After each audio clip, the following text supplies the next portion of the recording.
I'm Little Rock Air Force Base Installation Commander, Colonel Chip Brown. I'd like to thank everybody for coming out to the Fall 2015 Town Hall meeting. This is my first Town Hall. It's been an extremely busy summer. As we stated, we not only changed out the wing commander, but we also have our new vice wing commander, Colonel Chris Bennett. We had 3 group-level changes of command with Colonel Daniels coming in, Colonel McLean coming in, Colonel Brooks coming in, and our Med Group commander. Fortunately, we have him for one more year, Colonel Littlefield. All of them stand ready to ask any questions that you may have. On top of the 3 groups changing out, we had 8 squadron changes of command. We had 500 plus airmen and over 12 aircraft deployed over the course of the last 9 months. In Africa, Germany, Afghanistan, and Iraq, bases executing over 105 different infrastructure upgrades right now. The 913th Air Reserve Group went from an active association to a classic association. We co-hosted the 60th anniversary gala with our local community leaders, as well as had over 2,000 airmen participate in a sports day here on base. We've hosted a senator, a congressman, and multiple staffers to include visiting the state capitol to visit with the governor with over 25 of our great airmen. As you can see, we've been going nonstop. There's a lot of changes coming up. I look forward to questions that we have, and we have the expertise here in the room that if we can't answer it right away, we owe you a 72-hour, 3-workday turn time to get it back to you. I'm going to let my group commanders go ahead and introduce themselves in light of me doing a cursory introduction, explain a little bit about who they are, and then some issues that they may be willing to address. So I'll start over with Colonel Daniels. All right, I'm Colonel Brian Daniels. I was actually here for a couple of years before. I assumed command in July. I'm the 19th Maintenance Group Commander. We're kind of the operational group. We support both the deployed locations and also our TACC task missions and home station taskings here. So we're the operational arm of combat airlift in the 19th Maintenance Group. Have about 1,300 people right now.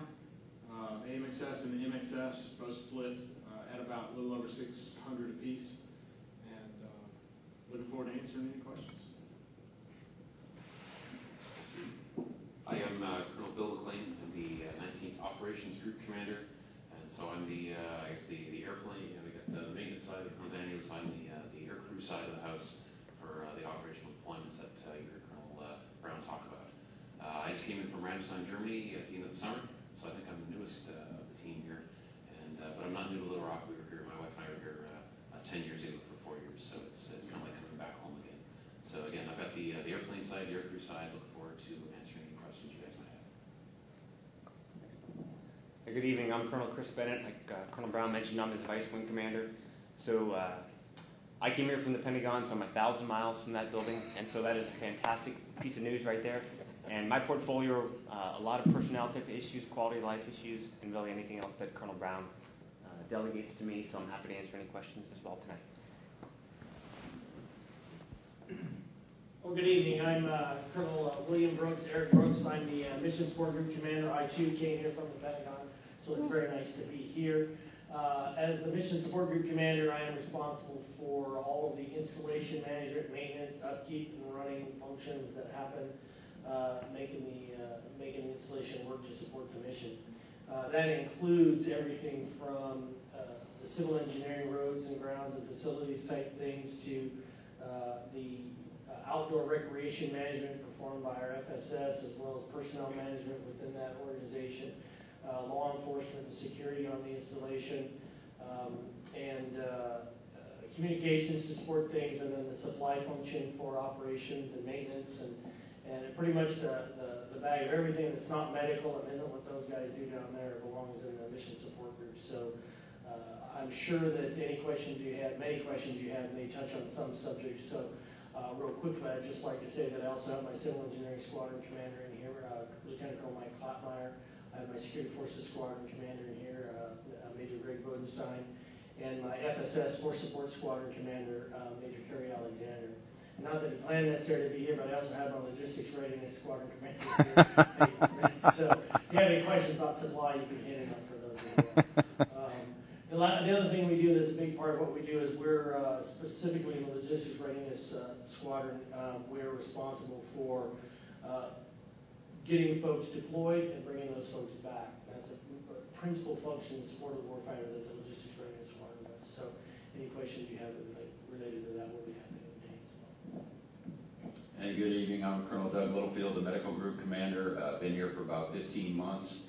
My team is about 350 in size, and we are responsible for approximately 40,000 beneficiaries in a 50-mile radius from the base.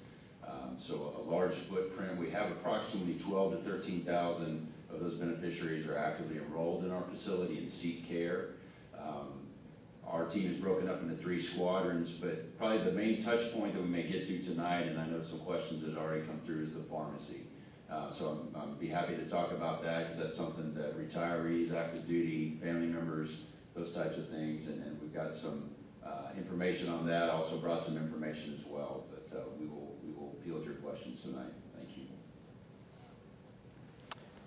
All right, so as we talked about, this is the installation support team, as you see before you. We do have our partners on the base, the 314th Airlift Wing, conducting the AETC training mission in concert with the 189th Airlift Wing on the guard side. And as I mentioned, we have the 913th Air Reserve Group. So we don't really have subject matter experts to represent them, but we will field any questions that you have at this time. We know that Facebook is live right now. We'll be taking questions through Facebook as well, and if we can't answer everything right now, we owe you a deliverable, like I said, back in at least 3 duty days. What I'd like to do now, if we can, is if there's anything coming in on Facebook at this time, we can go ahead, start fielding some questions. If there's not, we have some preliminary questions from a survey that we sent out through Facebook and our local audience and community that we can start with the mission support group, and I'll hand it over to Colonel Brooks if he doesn't mind going ahead and walking down the list of questions that he received, the answers as we see them, and that may generate a little further discussion on Facebook. All right, great. Microphone? Yeah. Okay, well, the first question we have is, it says a good portion of our personnel live in the Cabot area. Would it be possible to use military construction funding to create a gate that would ease the Cabot commute? Well, first of all, a new gate construction project would require MILCON funding. However, as we've known over the last couple of years in the military, MILCON funding is extremely hard to come by. And in fact, in FY14, there was only $36 million worth of MILCON funding available across the entire Air Force. So if that money were to come available, we're certainly prepared to engage in a project of that nature, but unfortunately, we just don't see new gates or even a gate enhancement project, which we're currently set up for in our main gate on Vandenberg. We just don't see the funds available for that in the near future, but we're prepared to execute should that opportunity arise. The next question we received was, many bases throughout the DoD have a great selection of commercial restaurants and businesses such as Chili's, Buffalo Wild Wings, Texas Roadhouse, to name a few. When can we get those types of establishments here to improve the on-base quality of life at Little Rock Air Force Base? Well, so these types of establishments and their presence on the installation is handled largely through the Army and Air Force Exchange Service. They have the lead on making those things happen, on those commercial activities happen on an installation. They have the first right of refusal for those. We certainly can engage AFEs in encouraging them to explore those kinds of options. And in fact, we have, not necessarily specific with any of those that I mentioned, but we're in constant dialogue with them. Historically, AFEs has struggled to get those kind of businesses not only on our installation, but installations in general, because what we need to potentially understand is that those organizations are businesses who run on a requirement for a profit. And when you limit them to these smaller communities, they're not able to generate the kind of profits that they would want. And that inhibits their desire to come to these kind of places. So, in essence, what we'd be trying to do is convince them to run at a tremendous risk, or quite frankly at a loss, which they're just largely unlikely to do. So, but having said that, like I said, we're engaged with AFEs all the time and trying to find some options for these types of commercial operations on the installation all the time. The next question is, what is the next major road construction plan for the base? Okay, so the current construction project is up by the Child Development Center, building 1257, kind of behind the wing headquarters building, the first right as you come through the gate and head on up Vandenberg. That's called Lackman Drive, I believe. Is that right? Lackman Drive. It's scheduled to be underway over the next 4 months or so, and then once that repair is complete, we're going to target the intersections at Vandenberg and Thomas, and Vandenberg and Arnold Drive. And so that's the first major intersection when you come in the main gate, and then the next major intersection essentially right in front of the 19th Wing Headquarters building. Those are the next two construction projects on the plate. The next question is there a way to get additional morale and welfare funds for units to get away from the mission and take better care of the airmen? Well, first thing I'll say is, we couldn't agree more. Obviously, we want to do through the FSS, we want to do as much as we possibly can to support the airmen and enhance morale on the installation for all of the units. And so we've got a couple of things that we've done.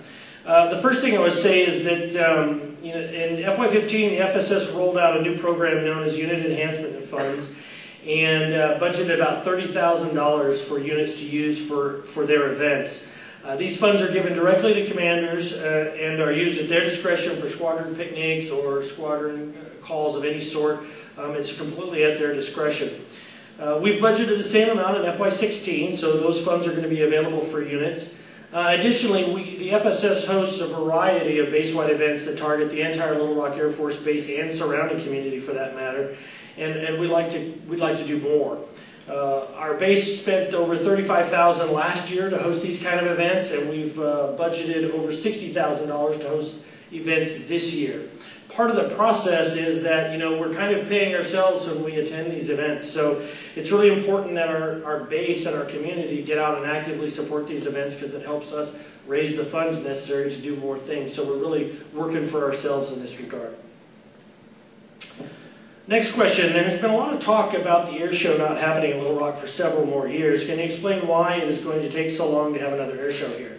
Well, this frankly is probably the easiest question I have to answer tonight. The quick answer is we've got a $120 million runway construction project going on right now, and it is essentially going to tie up our runway for the next 2 years.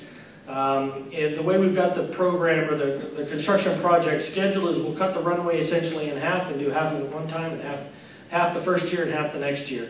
What that does is it makes the runway too short for about every aircraft in the inventory, with the exception of C-130s and maybe C-17s, to be able to operate on. So that kind of limits what we can bring in here as an air show. So for the foreseeable future, being a couple of years, we don't have any plans for any air shows. Eric, if I can piggyback on that, though, we are looking at an initiative to potentially have an open house here next fall. It will not be the size or footprint of the air show that we normally have. As you know, air shows are normally revolving around demo teams and the front runners of the Thunderbirds and the Blue Angels that are the greatest attractor of the outside audience to come in. But as I've engaged with the community, I've engaged with our airmen, they have an appetite to know more of what each other do on the base and to understand what LRS does from a maintenance perspective. We'll understand what the MEG group does from an ops perspective. And so we're looking at ways to bring the community together, celebrate together as a community, have an open house, showcase our combat airlift mission, realizing it won't be as big of a event as the air show will be. But I think there's goodness in making sure that we do open the gates and that we bring the local community in. We educate them to our combat airlift mission. We allow the airmen to educate themselves as to different areas that are going on the base. And we will have a minimal footprint on the runway, which we've had in the past, which was the heavy lift. It all revolved around air power demonstrations. But we're still seeking those opportunities for engagement and community outreach. So more to follow on that. We'll look for that to be around this time next year, though. Thanks, sir. All right, the final question I have is, I am an E5 with the dependents, and we chose to live off base after seeing the condition of base housing. The fact that our NCOs with families are living in duplex-style homes shocked us. When will we modernize our base housing? Well, I assure you that the 19th Airlift Wing is equally concerned about the quality of homes, and we are constantly working with our privatized housing project owners to make improvements to the base housing. You know, Little Rock Air Force Base entered into an agreement to privatize the housing with Hunt back in 2004. And this means, quite frankly, that the responsibility for modernizations and major upgrades to our houses belongs primarily with Hunt. Hunt's current plan is to renovate our older homes, but we do acknowledge that simple renovations of those homes is probably not going to be sufficient given their age to make the homes as attractive as we would like them to be. We continue to monitor and work with Hunt Housing to maximize our opportunities and improve the housing situation here in Little Rock. However, we'd also like to note, though, that despite the age and perhaps the curb appeal of our homes, there are significant advantages to living on the base, and these advantages include convenience to work, the security that we provide internally, and quite frankly, there's a very high satisfaction rate for the folks that do live in Hunt housing. And that's a testament to the quality job that they're providing, given what, frankly, given the situation that we have. And so we appreciate them for that, and we think that living on base is still a good option for a lot of folks. And that's all the questions that I have currently. The one medical question that came in that we can address was, recently the pharmacy has adjusted their procedures to better serve the base, but it seems like wait times have become longer, not shorter. Why is this an issue, and how can we speed up service times? So I'd like to frame that conversation a little bit and just say that 80% of the foot traffic that comes into our pharmacy is through the refills that people are coming in and prescriptions that come in from off base. So again, 20% is just what we generate from the providers who are in-house. To put that in numbers, up until 1 October, we averaged about 950 prescriptions per day that we would fill in our pharmacy. With the changes that went into effect 1 October, now if you have maintenance medications or refill medications, people have to either come to us or they have to do it through the mail order pharmacy. That's increased every day another 150 prescriptions.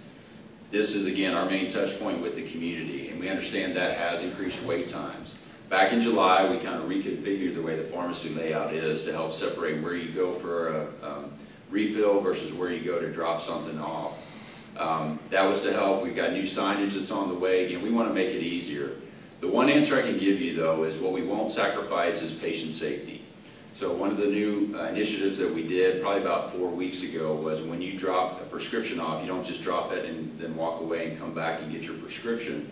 What we were finding is that in many cases, people would show up after dropping it off a few hours or the next day and find out that maybe we didn't have that product on hand. There was maybe an interference with another prescription that you had. And so now when you come in to drop off a prescription, you get a number and you do wait to get called up to the counter so that a pharmacy tech or a pharmacist can counsel you about, hey, we don't have that now, or this is something that you need to consider, is this dosage right? Patient safety is always going to be first for us. But that way what has happened is you may have to wait longer up front, but at the end, the waiting time once that prescription is processed is going to be a lot shorter. I will tell you also, we are looking to, we're landlocked. We don't have room to expand the pharmacy in the building we're in now. But we're looking for opportunities. If there's something on base, we're working with MSG and CE. Maybe there's an opportunity to build something again. It's probably not going to be the first option we have, but maybe there's an empty building somewhere that we can go and move that so we have more room. We're not going to get any additional manning right now, so again, we're doing everything we can, every option's on the table for how we can serve you better, but we just won't do it at the cost of patient safety. Your patient safety comes first, and frankly, we've just, that increase of, again, about 1,100 prescriptions per day is something that my pharmacy team is working on very hard to make sure you stay safe. Colonel Littlefield, would you mind taking the time to educate us just a little bit on the new pharmacy process that's coming out and some ways that folks don't have to wait at all in the pharmacy? So right now, again, if you're non-active duty and you have a maintenance medication, something that you take routinely, say a blood pressure medication is a good example, no longer are you, as of 1 October, able to go down to Walmart or CVS and have that filled.